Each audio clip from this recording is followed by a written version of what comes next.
If you wake up at 6:30 a.m., stare at the ceiling, and feel a literal heaviness in your chest before your feet even hit the floor, you are not depressed. You are experiencing what researchers call occupational misalignment. You have probably been told that work is just part of life and that you should be grateful for the stability. But if looking at your paycheck feels like looking at a receipt for your wasted time 40 hours for a number that barely covers rent, you aren't ungrateful. You might be what psychologists identify as having a high need for autonomy, and it suggests that for people like you, your 9 to 5 isn't just boring, it is neurologically draining. Before we break down why you feel trapped, I built a community of like-minded people where I share valuable psychology topics like this. So if you want to join the crew, check out the newsletter community link in the description. The first reason you hate the 9 to 5 is something called effort-reward imbalance. Now this one hits differently. Some of you don't have a problem working,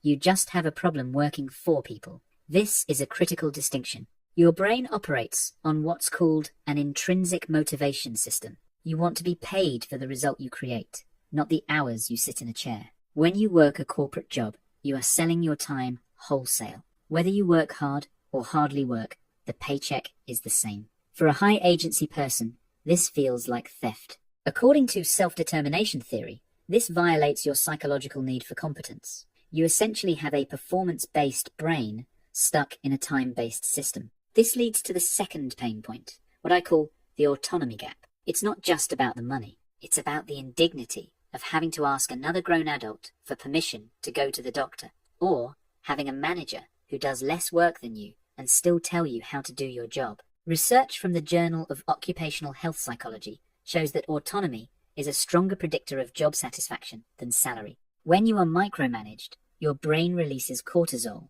the stress hormone. A 2017 study found that low workplace autonomy literally predicts cardiovascular disease. This doesn't mean you are difficult. You just have what psychologists call a high internal locus of control. So, if you can't stand the 9 to 5, does that mean you are doomed to be broke? No. It means you are built for what economists call a portfolio income model. Now, this ties directly into what Barbara Sher calls the scanner personality, or the M-shaped mindset, something we've discussed before in my previous video.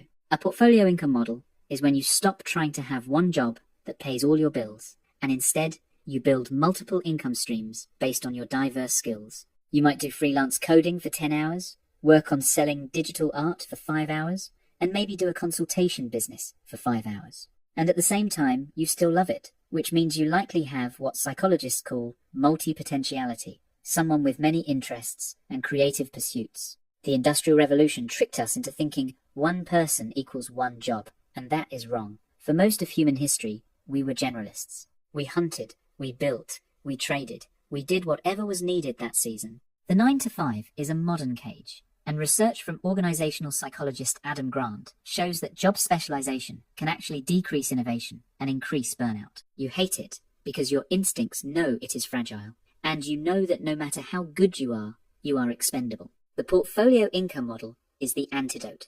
It is decentralized safety. If one client fires you, you don't lose your livelihood, you just lose 20% of your income. According to a 2023 study on the gig economy, workers with diversified income streams report 34% less financial anxiety than traditional employees. You aren't unstable for wanting this. You are actually building resilience. Now, I know the fear, but isn't self-employment risky? Well, let me tell you this for free. Relying on one company to feed you, clothe you, and insure you is the biggest risk of all. That is not stability. That is dependency. The Bureau of Labor Statistics shows the average person will have 12 different jobs in their lifetime. Your stable job is statistically temporary. You don't need to quit tomorrow, but you do need to stop gaslighting yourself into thinking you are lazy because you don't feel like going to work. You might be what researcher Emily Wapnick calls a multi-potentialite. You are tired because you are building someone else's castle instead of your own. So, what I will suggest is start small, no matter what your interest is. Take that multi-potentiality approach. Prove to your brain that money can come from you, not just a boss. Now, if you would like to check out the M-shaped personality video, I dropped the link too in the description. Now, if you are ready to build your own freedom, drop a power hand emoji in the comments so we know we are on the same page. And don't forget to subscribe and join the newsletter community below. There's a lot of great value coming up, and you don't want to miss it.